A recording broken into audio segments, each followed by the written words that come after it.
Hello everyone, welcome back to the channel. My name is Lord Caledonia, and as you can tell, I've moved.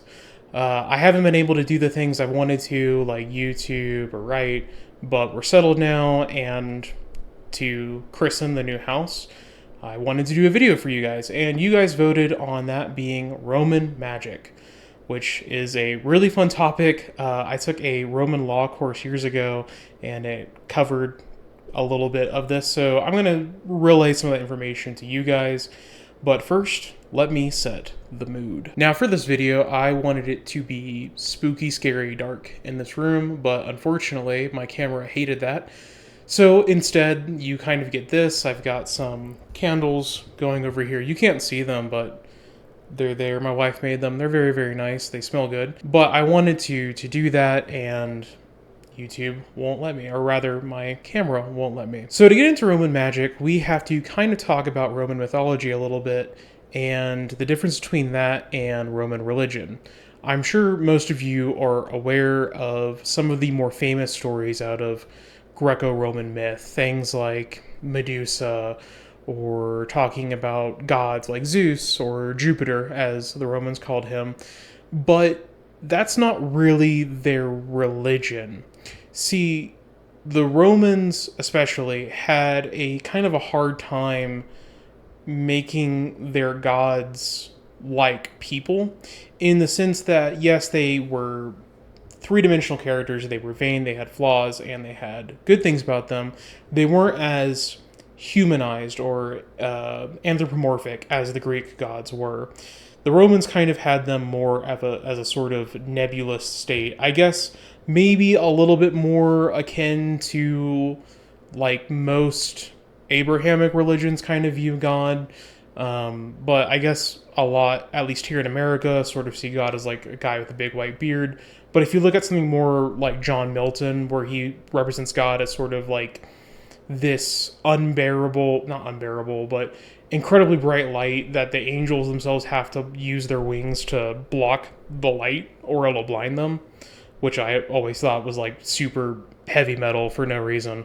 But that's kind of more what the Romans thought of. Their gods were kind of nebulous. And because of that, their stories, their mythologies were more of stories on how the world came to be, kind of more children's fairy tales or explaining the world around them. Not the Romans, but the Greeks, for instance, had a lot of talk about, say, like the Minotaur, and that's because the Greeks who were living in Crete at the time could see my cat is going off right now, could see the ruins of the Mycenaean civilization in front of them, and we're trying to make up stories about why this civilization collapsed. Of course, we know now about the Bronze Age collapse. We know about like the Sea Peoples, and know that there was a lot of like plagues and kingdoms that were going under financial strains. So the Romans kind of had a similar thing, and because their gods were more nebulous, their spirits were also more nebulous, and you were more prone to a supernatural attack or influence than you might want to be. So the Romans had a relationship with the supernatural that many would classify as being magic. You could classify it as them practicing religion. I think it's kind of both, and we're going to get into that. So the first thing I want to talk about is something called apotropaic magic, which is something that I struggle to say every single time I say it, so I probably won't say it again. What this is it's a form of magic that protects one against evil spirits or beings or demons, or they didn't really believe in evil gods, but if they did, it would kind of be in that thing. It can also protect you from general evil vibes, and one of these big evil vibes is called the evil eye. The evil eye persists today in a lot of cultures. For instance, in Turkey, you'll often see a little amulet that's like a hand.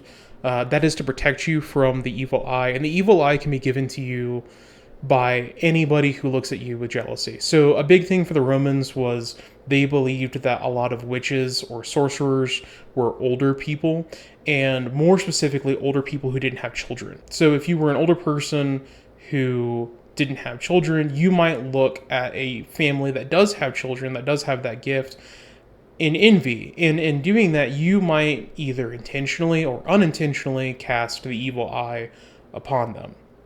And this was used to explain a lot of children or infant deaths, especially if they were sudden. Something that today we would call SIDS, or even just accidents, like if a child unfortunately drowned, they could often blame it on someone giving them the evil eye. So to combat that, they had a few different things. The first thing they had was something called the bulla. This was a amulet that the boys would wear until you became a man and took on the toga virilis. And it was a locket, usually with a male appendage looking object inside of it. The reason for this is because it's funny. I'm not even joking. It's because they thought it was funny. Part of apotropaic magic, I said it a second time, is the belief that things like laughter or goodwill can ward away evil spirits. And genitalia, from both male and female, was often used to evoke laughter. If you've ever been to Pompeii, there's a lot of male appendages on the floor, not the floor, but on the roads, and these would be to point you towards where you could seek certain services. It was also to make you laugh. In Naples, outside of Pompeii, there in the museum is a place called the Secret Cabinet, and it was a collection of artifacts that was kept by a cardinal during the Renaissance, and it is full of objects that look like male appendages. And he kept it there because he thought it was really sinful, but the Romans kept it because they thought it was really funny and it would ward away magic. You also see this, there is a lot of like Greek statues of the god Hermes, and he would be pointing the way to a town using not a finger. I really hope YouTube doesn't like nuke this video to oblivion. So that's boys. Girls would have something called a lunula, which is just a little moon. It looks like a little crescent moon. I'll put examples of both of these on screen. And girls would also they would stop wearing this when they became a full-fledged woman. That does not mean that evil spirits don't want to do you harm as an adult. And it doesn't even have to be evil spirits. See, the Romans also believed that every household had its own little household gods. These were called lares. Actually, fun fact, in the film Gladiator, the little figurines he keeps with him, they're household gods. And these could be your ancestors, or these could just be spirits that lived in your house that were watching over your family, and they were attached down through the male line. When a man married a woman, and they were going to move into one house together, he would pick her up and he would carry her through the doorway, which some people still do today. But the Romans did it because it was a way of introducing the woman to the lares, to tell them that she was now part of the household and shouldn't be attacked or killed or fall sick or any of that sort of thing. This was taken as a very serious business. And it's kind of interesting how it's sort of pervaded into today's day and age. The Romans also believed in casting spells. And there's different ways you could do this. You could do a ritual, or you could be a part of like more mystery cults, like the cult of Mithras. They also believed that druids did magical rituals. I guess the druids also believed that they did magical rituals, but the Romans wanted to make sure that any magic that was going on was magic that was state approved, and because druids sacrificed people, they did not approve that, and so they would bar druidic cults from meeting, and part of the things that would define these druidic cults, because they had to define it in some way, was it was a group of people who met in the middle of the night and ate human flesh. They also banned Christians from meeting in the same way because of misunderstanding of what like the Eucharist is, where you eat the bread, it's the body of Christ, drink the wine, blood of Christ. To the Romans, that kind of looked like the Druidic version of sacrificing somebody. Today, we might think of it differently, but that's not how they saw it. There's also other things that obviously went into them banning Christianity, but that's one of them. The other thing that you could do is you could use magic if someone wronged you purposefully. And I'm not talking about the evil eye, I'm talking about something a little bit more concrete. See, what the Romans would do is you would go to a bath, you would go to a public space, and you'd put your stuff down, and you get in the water, and you come back, and maybe your stuff's not there anymore. Maybe someone took it. And there were ways of dealing with this. One of the big ways of dealing with it is you could seek out a scribe if you couldn't write yourself. And you would tell him what you wanted, and he would like dramatically close the blinds or something, like I tried to do, but with more success. And he would write for you a magical tablet made of lead, and this tablet would give over the stolen artifact to evil spirits or the gods in an effort to have that person punished for taking your stuff. That thing then does not belong to you anymore. It belongs to whoever you sold it to, basically, be it a god, a spirit, a demon, or whatever. So, for instance, let's say I go to the bath and I leave my cloak on the bench, someone steals my cloak. Well, I can go to a scribe and I can say, okay, I'm giving this over to Minerva. I hope Minerva punishes that guy. Maybe I was in Minerva's town, or maybe the bath was dedicated to her. I'm punishing that guy. Minerva, he's now stolen your cloak. You punish him for me.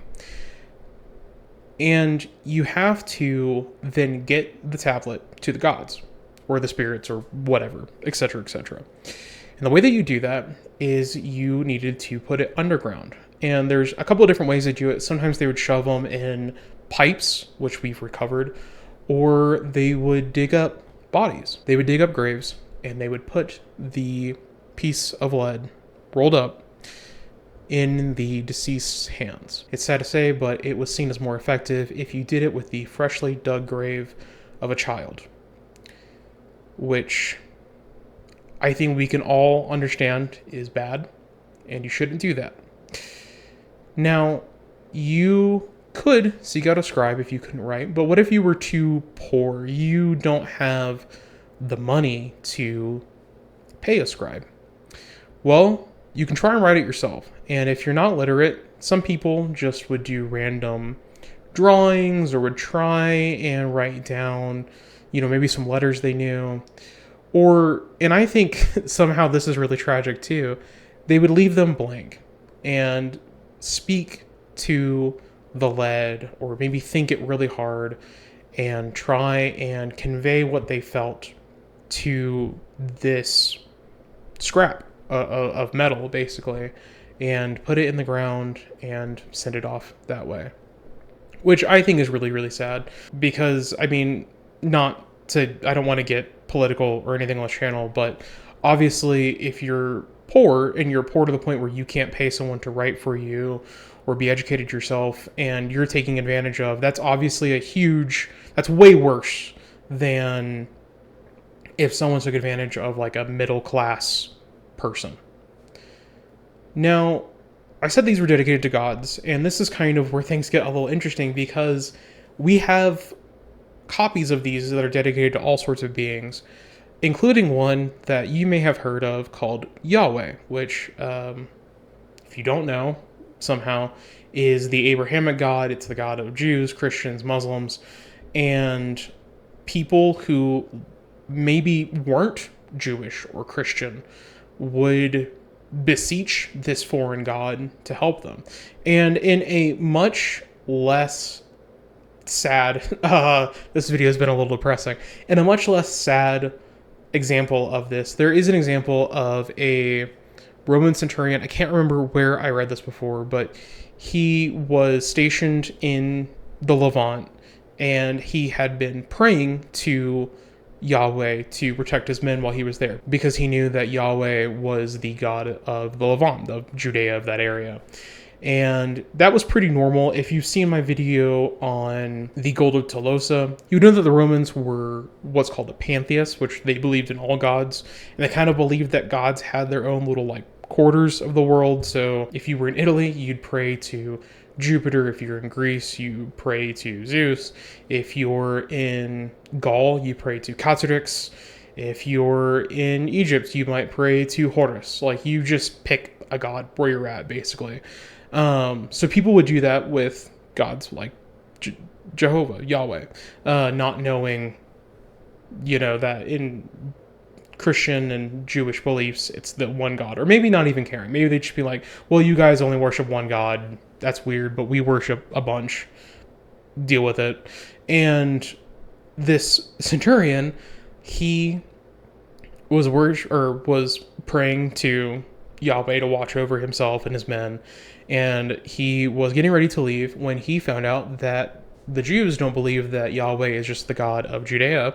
They believe that Yahweh is the God of everywhere, and he had to keep up with that the rest of his life. And this is actually the reason that the Pantheon was built.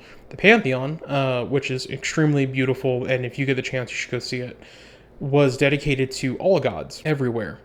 And this was done because the Romans believed that if they insulted a god, things could go bad.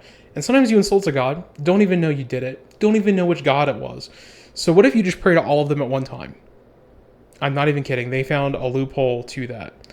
And on that note, I want to talk about some of the other things that Romans would do as a way of warding off gods from being very, very upset at you.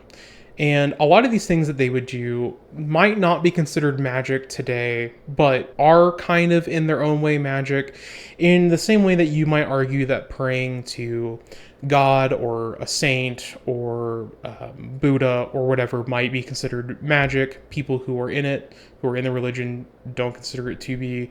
I think this still is technically magic, but it's my video. If you don't agree with that, you can go somewhere else or make your own video about it. But the Romans would do things, and sometimes they weren't even sure why they would do it. They would do things to please spirits or gods, and weren't even sure who they were praying to or why they would even do it. This could be as simple as going into a forest and praying to the Numen, the little gods that reside in that forest, not to have a boar come and gore you, or have a tree fall on you, or get lost. Or it could be like every year where the Pontifex Maximus, who's now the Pope, that's another term for the Pope, but it wasn't back then, it was its own priesthood, it was like the head priesthood, where they would do things like crucify a puppy and throw him off a bridge because some god wanted that, and they didn't know which god wanted it, and they didn't know why they did it, but they knew if they stopped, then bad things would happen, which is not a great, indicator of things. They would also do things like burn effigies, and I believe, I might be getting this confused, I think maybe the only effigies were thrown off the bridge. I think the dogs were just crucified. That doesn't make it better, that just makes it somehow worse. They also had festivals like the Festival of Bona Dea, where all of the women in Rome would get together and do something. No one's really sure, but they would make offerings to Bona Dea, and no men were allowed. And one time, one guy snuck his way in there dressed as a woman. They figured him out, and then he got basically court-martialed over it. So the last thing I want to talk about is offerings that people would leave gods or spirits. There was a holiday called Lemuria, which was kind of akin to like Samhain in old Irish traditions, or Halloween now, where it was thought that evil spirits kind of roamed the world, and they would do rituals such as banging pots and pans, spitting beans over their shoulder to try and force these things away from them, which is way cooler than a jack-o'-lantern, I just want to say. And Romans would also leave offerings for the departed or for gods. They would often leave food or wine or milk on the gravestones of people who had passed away, and would often leave things like coins buried. We have found some of these coins. Some of them we think might be stashes that people would bury, but some of them, especially the ones near rivers, seem to be more of like a religious or magical ceremony, maybe paying back the gods of that river in some sort of way. On the subject of gravestones, I guess last thing, on the subject of gravestones, if you ever have the chance of walking up and down like the Via Appia, which is still there, you will see gravestones along the road. And some of these say things like, who died there or who made the gravestone. But my favorite ones just say to say hello to them so that those people there aren't forgotten. And I'm not a Roman pagan. I don't believe in Roman gods or Roman magic, but there's something very powerful about that. When I was in Italy and I saw a few of those, I said in my head, hello, just so that they're not forgotten. Um, I don't know what's coming on camera, but I'm getting a little teary-eyed right now. So Roman magic. It's a fun topic, but it's not a super fun topic. And obviously you can go way more in depth with things like their religion, but I kind of want to talk about the more weird aspects of it, the things that you don't normally see. And some of it's funny, some of it's not so funny, but I just hope you enjoyed this video. I think this is a really fascinating topic. I could talk about it forever. I will probably do another one of these videos at some point talking about Slavic magic and folklore. I had a really fun class focusing on the Russian aspect of that, but a lot of it's kind of similar, and it shouldn't be as depressing all the way through. Emphasis on shouldn't be. So that's all for this. I do want to get back to uploading a more steady schedule, hoping to have another video to you guys next week about something completely different, not about Romans at all. And I also have some more exciting announcements coming up on the channel sometime soon. Maybe in the next video I'll talk about that. Who knows? We'll see how life goes. In the meantime, I hope that you all are safe. I hope that you're sound. I hope that your summer was excellent, or your winter, if you happen to be in the Southern Hemisphere, was excellent. And I just want to say thank you so much for watching. I'm at 30 subscribers right now, which is crazy. I know it's a small fry number, but I remember starting out and only having like 8, and then 12 was like a huge milestone, and then 21, and now 30. And it means so much to me that you would come to watch one of my videos. There's so many videos out on YouTube, and if you stayed this long in it, I just want to say thank you so much. It really means the world. Please like, comment, subscribe. I read all the comments. I try and respond to comments. And I just want to leave you with that. So I will see you in the next one. Bye.